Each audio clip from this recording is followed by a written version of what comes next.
Regions Beyond is a family together working for gospel advance. Here in the UK and across Europe, we have seen a season of transition, but as we gather again, we see renewed momentum and a renewed togetherness for church planting and for gospel advance. Steve and Joe Whittington in Birmingham are planting multiple congregations which are taking the gospel to our most diverse city in the country. Here in Orpington and down in Worthing, we see churches that have moved their heart of their operation right into the centre of town centres. We are also working into Europe. We currently have one church in mainland Europe, but our heart is to see that increase vastly.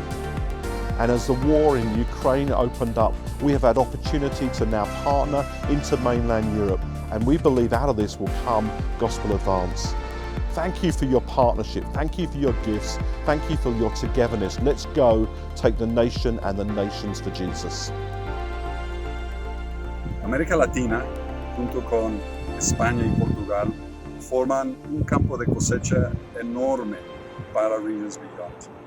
Uno de los horizontes más lejanos y de las aguas más profundas a que Dios nos está llamando todos juntos. Our partnership with you has lifted our heads to dream bigger dreams of reaching many new areas in our part of the world. We're already seeing new church planting initiatives in Brazil and in Mexico, and looking to raise up a new generation of leaders that we can send out. But there's so much more to do. We stand on tiptoe on the threshold of a new apostolic adventure in the Portuguese and Spanish-speaking world. Estamos juntos nessa.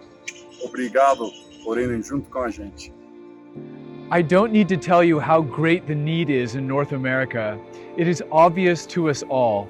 But we have a dream of raising up a generation of people who will go and plant New Testament churches. And having established those churches, will go on to plant more and more. What a dream.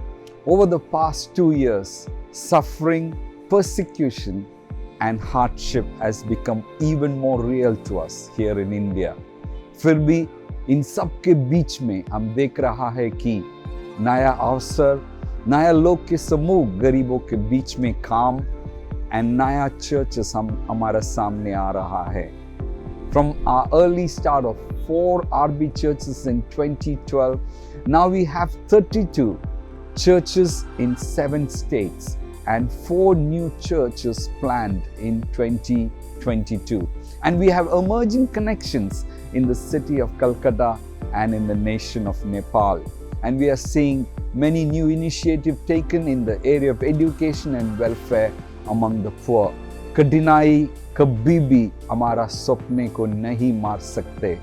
So we say, Lord Jesus, come and let the gospel advance in our nation of India and the regions beyond.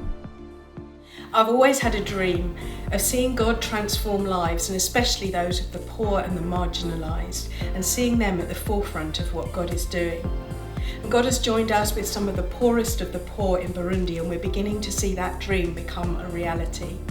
Many have encountered Jesus. We've now got our own facility and we've started to gather on a Sunday, and our Foundations for Farming training is changing lives. We really couldn't have done this alone. Thank you so much for joining with us. Let's continue to remember the poor. What we've just heard from these men and women are our key priorities as a movement of churches. The things that we are living with, the things that we are dreaming about. Now we're going to have to take hold of these key priorities in prayer. We're going to focus our global prayer to pray into these priorities from now on. Prayer should be the way in which we fulfill all these dreams, and prayer should underpin everything that we do. Well, I hope that you enjoyed listening to all these dear brothers and sisters, and with the sound of the Hardy-Dars flying over here, it's time to say to you that we are going to be taking up another offering this year to fuel our work into the nations. Now, unlike previous years where we would set a month, we're not going to do this because we're all in this time of recovery. And so your church leaders will be telling you when you will be doing your offering. So from May right through to the end of the year, whatever suits each church personally, that's what we're going to do. And I'd like to ask you, will you join us to fuel what God has put in our hearts? We have great adventures before us. God has blessed us with the most amazing people across the nations, and here we go again. Each month we're going to be producing 2 short videos which will be stories from the nation. Sometimes it will be about church planting, other times about new initiatives among unreached people groups, and also work among the poor. I hope that these will stir you, that you'll be able to see all that your giving, my giving, is achieving through our togetherness. So let me end by saying thank you so much for your partnership in the gospel. I look forward to seeing you in the nations. I look forward to all God has for us in the months ahead. Recently at the Global Team meeting, he spoke to us about a fresh Macedonian call. And as we sought his face, we found it wasn't a place, but it was a way. It was a fresh understanding of God's purposes. We'll share more with you, but let's give generously with glad hearts, knowing that we're fulfilling the Great Commission. God bless you. Let's dream again, and I'll see you in the nations.